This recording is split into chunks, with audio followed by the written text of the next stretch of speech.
that is energy load forecasting. So here I am going to use the auto-regressive model.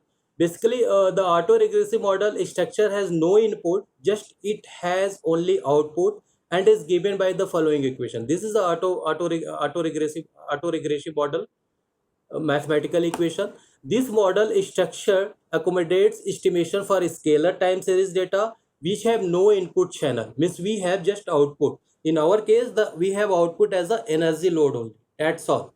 Okay. So autoregressive model use the least square method to create a forecasting model for that. Okay. So first of all, let me show you that what data I have for that. Actually, I here I have data. So this data actually I took Indian Government Research Center. So here date wise I have data here. Okay. So what I am going to do, I am going to take some part of data to train the model and some part of data to test on this data. Okay. This is the Excel file data which I have.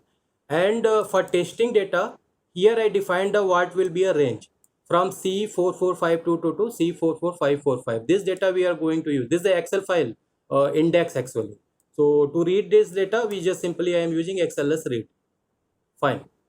And the data which I am going to use for the training purpose means to create a forecasting model.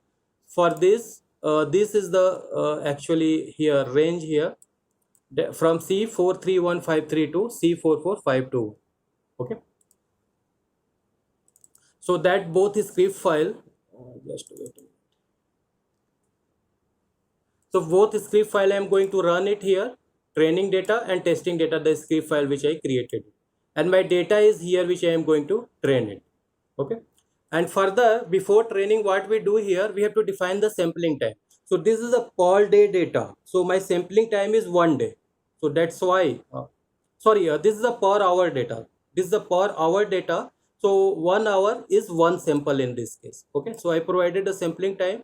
So this all data we have to write in a single structure using the ID data. Here we are providing the data, that energy data.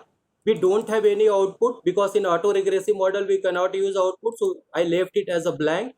Here I provided a sampling time and output will be what kind of output, that is by data, and time unit will be as a hour because this is a hourly data in our case.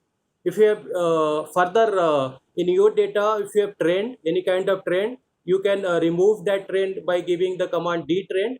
So what it will do, it will minus the mean value from, okay.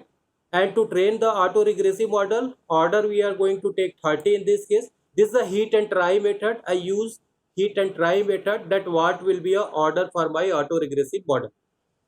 To create a forecasting model, simply we use the AR command. This is by input and this is by order number. So when I run this,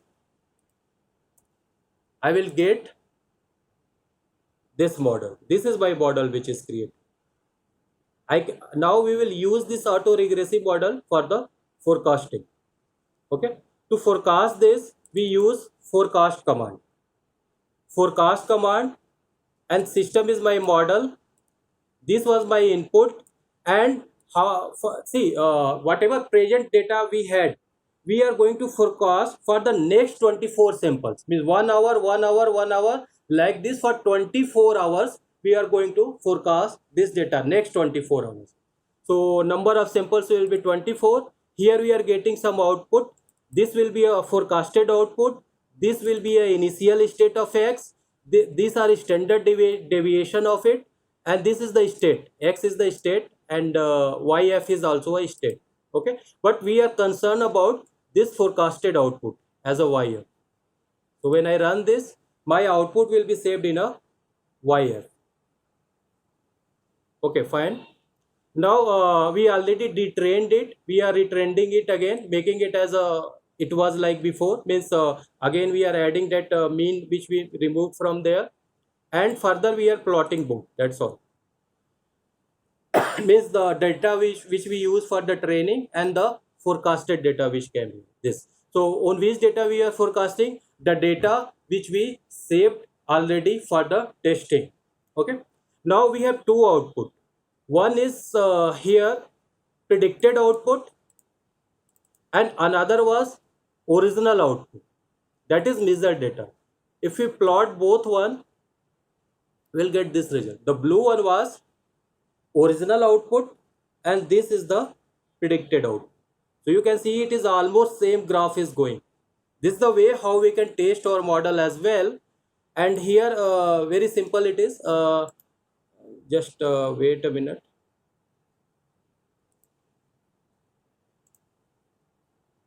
So what we are going to do here, we are taking the mean of original output and mean of the predicted output, and we are finding the error. Okay, and when we get the error, divide by I mean total value, we will get the efficiency as a percentage. 96% is perfect. We have a mean value, and this is showing you a error.